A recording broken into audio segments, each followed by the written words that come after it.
Working number 26. By the way, on the previous problem, I didn't talk about the domain of f on number 24. 2x minus 3 cannot be 0. So 2x cannot be 3. So x can't be 3 halves. And it turns out if you look at the derivative, it was the same domain. So everything except that number, which you could do in interval notation, or you could just write that. All right, so this one, here's our function. We're trying to find the derivative. So we're going to do the limit as h goes to 0 of f of x plus h. So plug into this x plus h raised to the 3 halves minus f of x, which is just x to the 3 halves, over h. All right, now we're going to run into a little bit of an issue here because algebraically we haven't really messed with anything like this yet. So maybe we look at this slightly different. Just remember that if you have, let's say, x to the 3 halves, that this is the same as the square root of x cubed, but that's the same as x cubed square root. So these are all the same. I'm going to look at this one right here, rewriting those in that form, just because I'll have some radicals, and then maybe I can come in here with that conjugate idea. So this is square root of x plus h cubed minus square root of x cubed all over h. And now let me just see what happens if I hit this thing with the conjugate. So I'm going to come in here, multiply by square root x plus h cubed plus square root x cubed, and do the same thing on the bottom. Square root x plus h cubed plus square root x cubed, like that. And when I go and do the numerator, here to here, all I'm left with is what was under the root, which was the x plus h cubed. And then the middle terms are gone, and then the last terms I get a minus, and then what was under the root, which is just x cubed. Ooh, that's nice. Nicer. The denominator is this h times all of this, and I'm not going to even attempt to mess with it. Like that. And then I'll do another line where I'm going to expand this out. When I expand that, I get x cubed plus 3x squared h plus 3xh squared plus h cubed. Then I still have that minus x cubed all over h, and then square root x plus h cubed plus square root of x cubed. My x cubes cancel. Everything left has an h in it, so let me just cancel out an h. This h goes away, right? This h squared becomes h. This h cubed becomes h squared.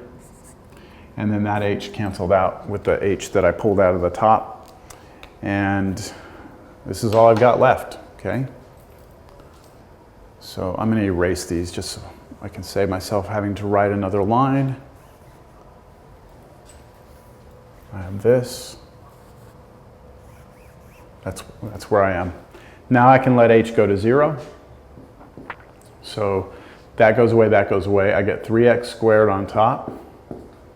And on the bottom, if this is 0, this is just x and x cubed and then square root. So I have square root of x cubed plus, again, another square root of x cubed. That's 2 of them. So 3x squared over 2 square roots of x cubed. And now I'm going to mess with this a little bit. I'm going to say that that's 3x squared over 2x to the 3 halves, because that's what that meant. And now I'm going to use properties of exponents. X to a power divided by x to another power, you subtract. So we'll get that that's equal to 3 over 2, and then I'm going to be doing x to the 2 minus 3 halves, which is going to be 3 halves x to the 1 half, which is 3 root x, because x to the 1 half is the square root of x, over 2. There we go. And that's it. Interesting. I'll let you do 27. I think that's doable. All right, so looking at number 33, I don't see any higher derivatives. Where are they?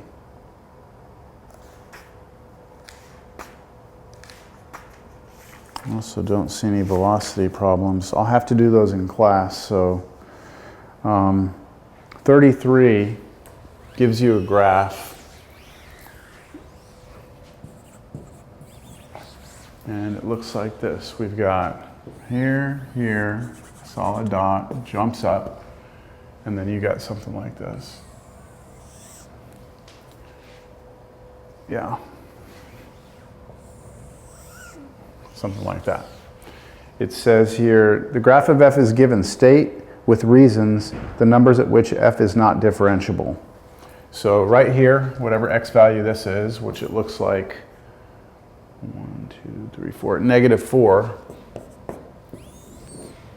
we have a corner. So at x equals -4, we have a corner. So it's not differentiable. At 0, we have a jump. It's not continuous. So it's not differentiable. And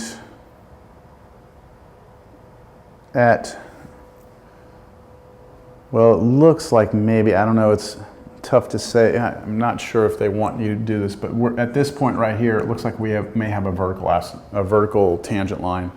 So it's hard to say if they really want that. I'm going to say that happens at like 2.5. 2.5, we have a vertical tangent. So those would be the places where our derivative, or where our function is not differentiable. All right, that's it. I